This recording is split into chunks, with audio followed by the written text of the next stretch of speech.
लक्ष्मी सबसे ज्यादा प्रसन्न कौन से दिन होती है? जम के बोलिए जरा। शुक्रवार। लक्ष्मी सबसे ज्यादा प्रसन्न कौन से दिन होती है? जम के बोलिए जरा। शुक्रवार। तो शुक्रवार को लक्ष्मी सबसे ज्यादा प्रसन्न क्यों होती है? उसके प्रसन्न होने का कारण क्या था? लक्ष्मी जी के दो भाई थे, दोनों की शादी नहीं हो रही थी, दाता और विधाता, दोनों का विवाह नहीं हो रहा।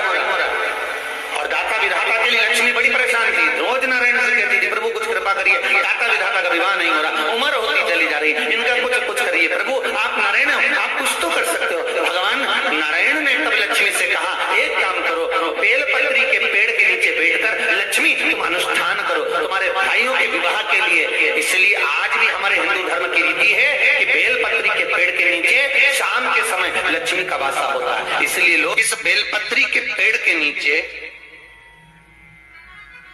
तुम्हारा रात्रि को शाम को 6 बजे से लेकर रात्रि को 8 बजे तक तुम्हारा निवास होगा। जैसे पीपल के पेड़ में देवताओं का निवास आप लोगों ने यदि पद्म पुराण पढ़ी होगी या सुनी होगी तो उसमें स्पष्ट कहा है। पीपल के वृक्ष की गणना है, ध्यान देना। पीपल के वृक्ष में सुबह 4 बजे से लेकर 7 बजे तक ब्रह्मा जी का वासा होता है। पीपल के वृक्ष में सुबह 7 बजे तक ब्रह्मा जी का वासा, 7 बजे से लेकर 10:30 बजे तक पीपल के वृक्ष में भगवान विष्णु का वासा होता है। कितनी बजे तक? 10:30। 10:30 से लेकर 11:30 12 बजे तक पीपल के वृक्ष में पितरों का वासा होता है। इसलिए हमारे यहाँ पितरों को श्राद्ध पक्ष में जो भोजन कराया जाता है वो 10:30 से 12 के बीच में कराया जाता है। 12 बजे के बाद पीपल के वृक्ष में दोपहर के 1:30 बजे तक आहूतों का वासा रहता है। आहूत कौन? जो गर्भ में शांत हो गए, जो कुंवारी अवस्था में शांत हो गए, जो जन्म लेने के बाद उनका विवाह नहीं हुआ और शांत हो गए, उन आहूतों का वासा उस पीपल के वृक्ष में दोपहर में 1:30 बजे तक रहता है। उसके बाद में प्रेतों का वासा चालू होता है। इसलिए दोपहर के समय पीपल के पेड़ की परिक्रमा नहीं होती। फिर शाम को 4 बजे से 7 बजे तक पीपल के वृक्ष में शंकर जी का वासा होता है। इसलिए शाम के समय पीपल की परिक्रमा नहीं होती। 7 बजे के बाद में पीपल के वृक्ष में रात्रि को 9 बजे तक कुबेर का वासा होता है। फिर 9 बजे के बाद में प्रेतवास चालू होता है पीपल के वृक्ष में। उसी तरह बेलपत्री का जो वृक्ष है उस बेलपत्री के वृक्ष के नीचे रात्रि को 8 बजे से लेकर 12 बजे तक बेलपत्री के पेड़ के नीचे कुबेर का निवास होता है। महाराज कुबेर का निवास। प्रयास करा करो इसी बेलपत्री के पेड़ के नीचे हम दीप लगाएं, घी का दीप। यदि संपदा की कमी हो तो, अगर भगवान ने खूब संपदा दी है तो भले मत लगाओ, कोई दिक्कत।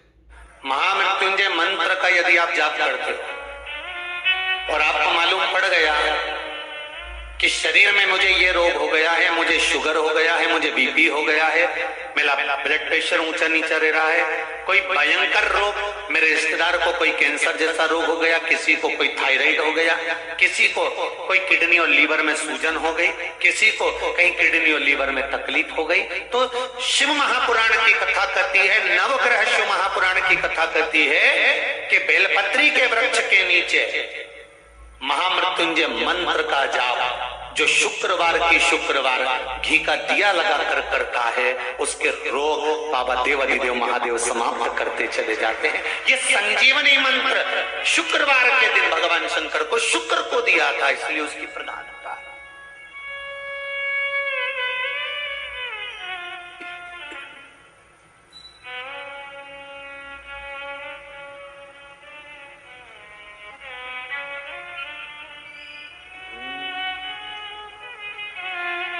ये वो संजीवनी मंत्र।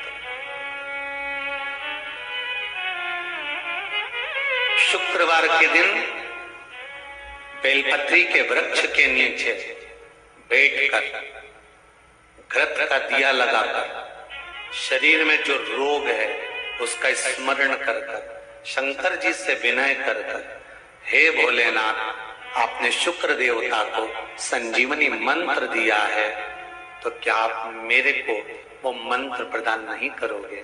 मेरे रोग, मेरी बीमारी, मेरे दुख को आप नहीं हरोगे?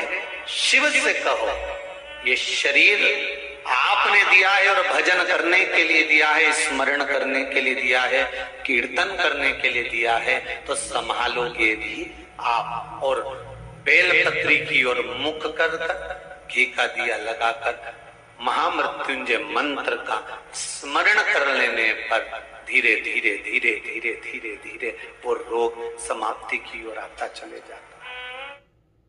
शंकर भगवान को तुलसी नहीं चढ़ती, केवल एक वैकुंठ चतुर्दशी के दिन चढ़ती है, वो भी रात्रि के समय पर 12 से 4 के बीच में। पर शंकर भगवान को तुलसी नहीं चढ़ती। पर पद्म पुराण कहती है कि शंकर भगवान के मंदिर के बाहर जो तुलसी का वृंद लगाया जाता है, शिव जी के मंदिर के बाहर जो तुलसी का पौधा लगा रहता है या लगाया जाता है, उस तुलसी के पौधे में जितनी मंजरियां लगती हैं, उस मंजरियों में जितने दाने लगते हैं, उतने दाने गिन लिए जाएं और उतने समय का वैकुंठ का वास उस मनुष्य को प्राप्त हो जाता है मृत्यु के बाद। कितना विचित्र बात है, शंकर को तुलसी नहीं चढ़ती, पर शंकर के दरवाजे के बाहर शिव के द्वार पर जो तुलसी का पौधा लगा है, किसी ने लगाया है, किसी ने रोपित करा है, उस पौधे में जितनी मंजरियां लगी हैं, उस मंजरियों में जितने दाने लगे हैं, उस दाने जितने हैं उसको काउंट करा जाए, उसके बराबर उतने ही 1000 वर्षों तक उस जीवात्मा को वैकुंठ का वास मिलता है। क्यों? उसकी कथा भी यहां पर वर्णन है। जब भगवान विष्णु सामने शंकर के बैठे थे और भगवान शिव ने जब सत्यनारायण नाम रख दिया था, तब भगवान विष्णु शिव से कहते हैं नारायण। भगवान शंकर से कहते हैं भोलेनाथ, त्रिकालदर्शी, कैलाशी, अविनाशी, हे शिव। मेरे सारे विग्रह के साथ में लक्ष्मी मेरे साथ में, बहुत ध्यान देना महाराज। मैं अगर नारायण रूप में हूं तो लक्ष्मी मेरे साथ में, मैं राम रूप में हूं तो सीता मेरे साथ में, मैं कृष्ण रूप में हूं तो राधा मेरे साथ में,